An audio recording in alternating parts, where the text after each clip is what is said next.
আসুন এবার স্নেলের সূত্রের একটু জটিল একটা উদাহরণ দেখা যাক। এখানে একজন লোক আছে, সে এই পুলের প্রান্তে দাঁড়িয়ে আছে, তার হাতে একটা লেজার পয়েন্টার আছে। সে যখন লেজার পয়েন্টারটা জ্বালাচ্ছে তখন তার হাত 1.7 মিটার উপরে আছে এই পুলের পৃষ্ঠ হতে, আর লেজার রশ্মিটা 8.1 মিটার দূরত্ব অতিক্রম করে পানির পৃষ্ঠে পৌঁছাচ্ছে। এরপর আলোর প্রতিসরিত হচ্ছে, এটা ঘন মাধ্যমে প্রতিসরিত হয়ে ভেতরের দিকে বেঁকে যাচ্ছে। আপনি যদি গাড়ির উদাহরণের সাথে এটা তুলনা করেন, বাইরের দিকে চাকাটা বাইরে বেশিক্ষণ থাকবে, তাই এটা বেশি দ্রুত চলবে, তাই প্রতিসরিত রশ্মিটা ভেতরের দিকে বেঁকে যাবে আর শেষে পুলের তলদেশে এখানে কোথাও আঘাত করবে। এই পুলের গভীরতা দেওয়া আছে 3 মিটার্স। এখন আমি যেটা বের করতে চাইছি তা হলো আলোক রশ্মিটা কত দূরে আঘাত করবে, অর্থাৎ এখানকার এই দূরত্বটা বের করতে চাইছি। এখানকার এই দূরত্বটা কত হবে, এটা বের করার জন্য আমাকে প্রথমে বের করতে হবে যে এই দূরত্বটা কত। এই দূরত্বটা আগে বের করতে হবে, এখানকার দূরত্বটা, এরপর এই দূরত্বটা বের করতে হবে, এরপর দুইটা যোগ করতে হবে।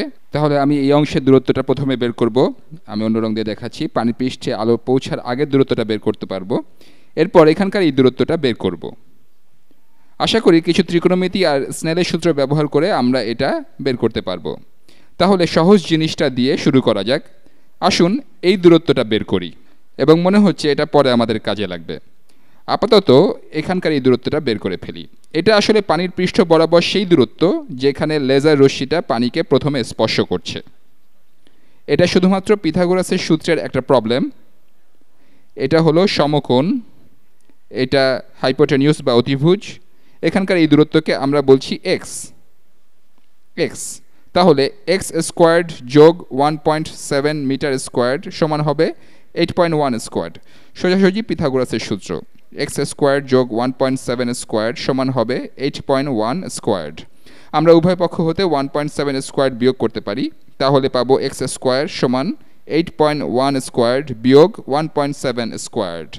এক্স এর মান বের করতে চাইলে এক্স সমান হবে এই সংখ্যাটার পজিটিভ স্কোয়ার রুট। আমরা শুধু পজিটিভ দূরত্বটাই জানতে চাই। এক্স সমান হবে স্কোয়ার রুট অফ 8.1 স্কোয়ার্ড বিয়োগ 1.7 স্কোয়ার্ড। এর জন্য ক্যালকুলেটর ব্যবহার করতে হবে। এক্স সমান হবে স্কোয়ার রুট অফ 8.1 স্কোয়ার্ড বিয়োগ 1.7 স্কোয়ার্ড। তাহলে আমি পাচ্ছি 7.9, একটু রাউন্ড ফিগার নিলে 7.92। তাহলে এক্স সমান হলো প্রায় 7.92। আমি এটা সেভ করে রাখছি। তাহলে এই এক্স সমান হচ্ছে 7.92, এটা হলো এক্স। এখন আমাদেরকে এখানকার এই দূরত্বটা বের করতে হবে। এর সাথে এক্স যোগ করলেই আমরা এই পুরো দূরত্বটা পাবো। আসুন দেখি আমরা বিষয়টাকে কিভাবে চিন্তা করতে পারি। আসুন প্রথমে চিন্তা করি আপতন কোণ কত আর প্রতিসরণ কোণ কত। আমি পানির পৃষ্ঠটার সাথে একটা অভিলম্ব টানলাম। এখানে আপতন কোণ হচ্ছে এখানকার এই কোণটা, এটা এই ক্ষেত্রে আপতন কোণ। আর মনে রাখবেন স্নেলের সূত্রের ক্ষেত্রে আমরা এই কোণের সাইন নিয়ে চিন্তা করি। আমাদের কি কি নিয়ে চিন্তা করতে হবে সেটা আমি এখানে লিখে ফেলি। আমরা জানি এটা হলো আপতন কোণ, এটা হলো প্রতিসরণ কোণ। আমরা এখানকার এই মাধ্যমের প্রতিসরাঙ্ক জানি, এটা হলো বায়ু মাধ্যম, বায়ুর প্রতিসরাঙ্ক গুণ সাইন অফ থিটা 1 গুণ সাইন অফ থিটা 1। এটা স্নেলের সূত্র লিখছি। এখানে কোণটা হলো আপতন কোণ, এটা সমান হবে পানির প্রতিসরাঙ্ক। পরের ধাপে আমি মানগুলো বসাবো, গুণ সাইন অফ থিটা 2 গুণ প্রতিসরণ কোণের সাইন অফ থিটা 2। এখন আমরা এই প্রতিসরাঙ্কের মানগুলো এই উপরের টেবিলটা থেকে বের করতে পারবো। আমি এই প্রবলেমটাও আসলে ek12.org/flexbook থেকে পেয়েছি, আর এই ছবিটাও সেখানেই আছে। আপনি যদি থিটা 2 এর মান বের করতে চান, বা আমরা যদি থিটা 2 এর মান জানি, তবে আমরা এই দূরত্ব বের করতে পারবো। এটা ত্রিকোণমিতি দিয়ে করতে হবে। আমরা সাইন অফ থিটা 2 এর মান জানলেও এই দূরত্ব বের করতে পারবো। আপনি দুভাবেই চিন্তা করতে পারেন। আমরা এই কোণের মান বের করতে পারলে, বা এই কোণের মান আমাদের জানা থাকলে, আমরা ত্রিকোণমিতি থেকে এখানকার এই দূরত্বটা বের করতে পারবো। θ2 এর মান বের করতে হলে আমরা প্রতিসরাঙ্কগুলোর মান দেখে নিতে পারবো, কিন্তু আমাদের সাইন অফ θ1 এর মান জানতে হবে। এখানে সব মানগুলো বসিয়ে দিই। বায়ুর প্রতিসরাঙ্কের মান হলো 1.00029, এটা সমীকরণে বসাই। এই মানটা 1.00029, তাহলে 1.00029 গুণ সাইন অফ θ1। আমরা সাইন θ1 এর মান কিভাবে বের করব, যেখানে আমরা কোনটা কত তাই জানি না। মনে রাখবেন এটা বেসিক ত্রিকোণমিতি, আর এটা মনে রাখবেন সো কা টোয়া সাইন হলো অপোজিট বাই হাইপোটেনিউস। এখানে এই কোণটা আছে, এটাকে নিয়ে একটা সমকোণী ত্রিভুজ আঁকুন। একটা সমকোণী ত্রিভুজ আঁকলাম। এখন অপোজিট বাই হাইপোটেনিউস হলো এই বাহু, অর্থাৎ এখানকার এই দূরত্বটা আর অতিভুজের অনুপাত।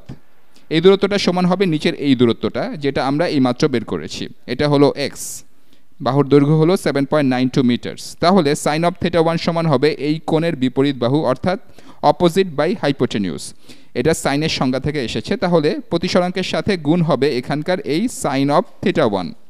এই জন্য আপনাকে θ1 এর মান জানতে হবে না। সাইন θ1 এর মান হবে 7.92 ডিভাইডেড বাই 8.1 আর এটা সমান হবে পানির প্রতিসরাঙ্ক, যেটার মান হবে 1.33। আমি এটা ভিন্ন রং দিয়ে লিখি। এটা হলো, না অন্য রং নেই, আমি গাঢ় নীল রং নিচ্ছি। এটা সমান হলো 1.33 গুণ সাইন অফ θ2।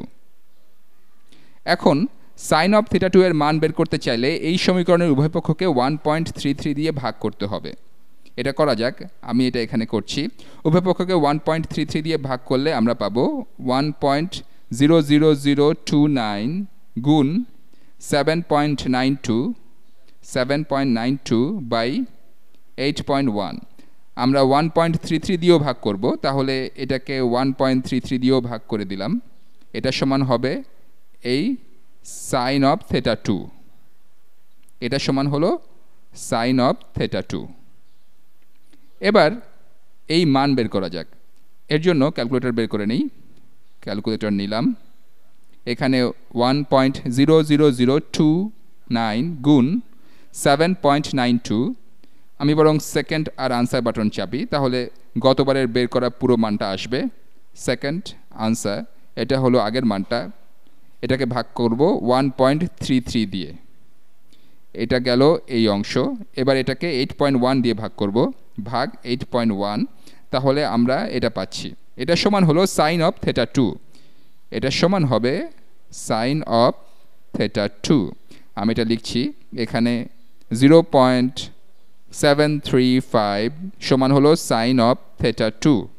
এখন আমরা এই সমীকরণের উভয় পক্ষের ইনভার্স সাইন নিলে θ2 এর মান বের হবে। তাহলে θ2 সমান হবে এই মানটার ইনভার্স সাইন, এইমাত্র পাওয়া মানটার ইনভার্স সাইন নিচ্ছি। এই আনসার হলো শেষ আনসারটা।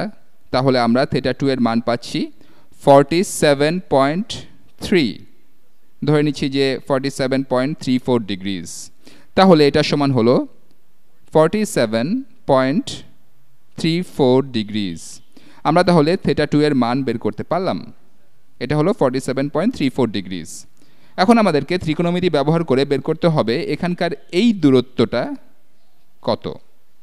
আমরা এবার কোণ জানি, আর আমরা এই কোণটার অপোজিট বাহু বের করতে চাইছি। আমরা এই অ্যাডজাসেন্ট বাহুর দৈর্ঘ্য জানি 3 মিটার্স। তাহলে অ্যাডজাসেন্ট আর অপোজিট নিয়ে ত্রিকোণমিতির অনুপাত কোনটা? এটা হলো ট্যানজেন্ট, টোয়া। ট্যানজেন্ট হলো অপোজিট বাই অ্যাডজাসেন্ট।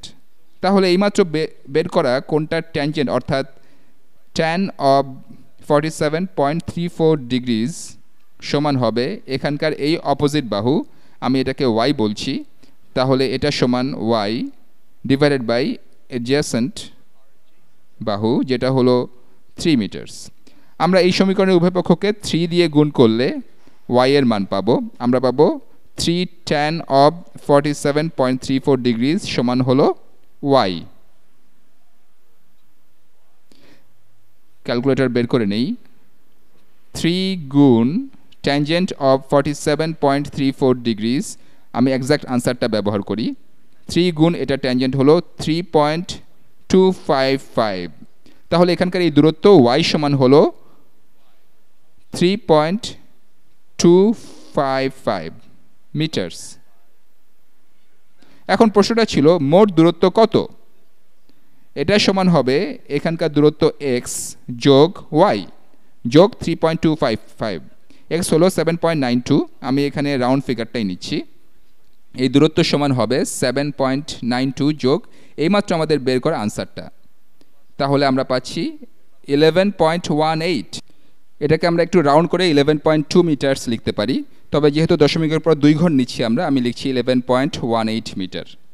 তাহলে এটাই হলো মোট দূরত্ব যেটা আমরা বের করতে চেয়েছিলাম পুলের তলদেশে যেখানে লেজার রশ্মিটা আঘাত করে। সে দূরত্ব হবে 11.18 মিটার্স প্রায়।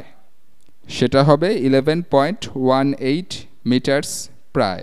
আমি কিছুটা রাউন্ড ফিগার নিয়েছি। 11.18 মিটার্স হলো পুলের বাম প্রান্ত হতে বিন্দুটার দূরত্ব। তাহলে এটা স্নেলের সূত্রে একটু জটিল প্রবলেম ছিল, কিন্তু এটা সবচেয়ে কঠিন অংশ ছিল ত্রিকোণমিতির অংশটা।